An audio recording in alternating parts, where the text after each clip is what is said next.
The procedure for the student is quite simple. Select the laser pointer tool, tap the record button, and then begin reading aloud while tracking the words with your finger. When finished, tap the stop button, and then play to review what you read. "It's my cousin, Cat Carson," said Puss in Boots. "A moving van."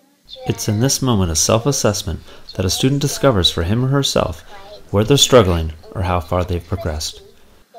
When a student is finished, recordings are saved and exported to be reviewed later with the student's teacher.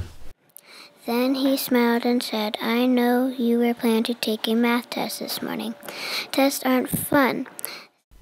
The first big obstacle was getting materials to the kids. We looked at a lot of solutions, one of them being Dropbox, but iTunes U we liked because we had the ability to embed video instruction. Capacity wasn't going to be an issue. Also, we could use it district-wide, so it could be used at different schools or offsite at a student's home. Within this, we can also include video tutorials and instructions, so that if this was done offsite or at home, students could watch the videos and know what the directions were. Students can practice their reading directly in iTunes U. When they feel like they're ready to record their voice and explain everything, they just tap the export button in the top right corner. And because iTunes U is accessible via the internet, all the books that the students might have in their classroom can also be available on their iPads from home. We liked and chose Explain Everything for a variety of reasons. First and foremost, it has multiple input and export methods. It also creates basic MP4 files. The software empowers teachers to teach their way and not have that dictated by a reading program or an app developer. This means that teachers can employ their own strategies and individualize instruction based on student need. From iTunes U, the student taps the export button, opts for Explain Everything. Then from there, you might have to do some quick adjustment.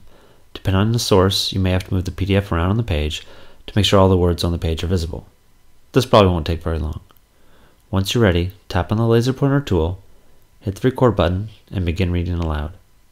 When the student's finished, we have them tap the save button. From there, they give it a file name including their first name, and then a one-word title for the book, and that's it. Without an easy workflow that teachers and students could handle, there was a high likelihood these assessments would never see the light of day and cease to be of much use. Exporting to Evernote is extremely simple. All you have to do is return to the home screen, tap the export button, select the file you want, and choose Evernote. It'll then compress the recording. Once it's finished, there'll be an MP4 file copied into its own note within Evernote.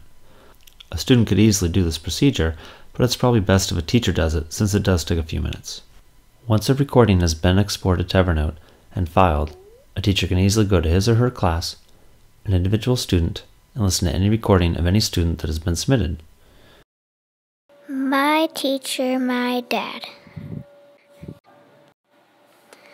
"Hi kids," said Mr. Alphabet.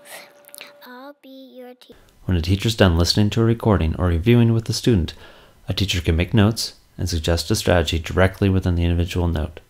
These notes can be then shared with other staff members, a resource specialist, administrator, or during a parent-teacher conference.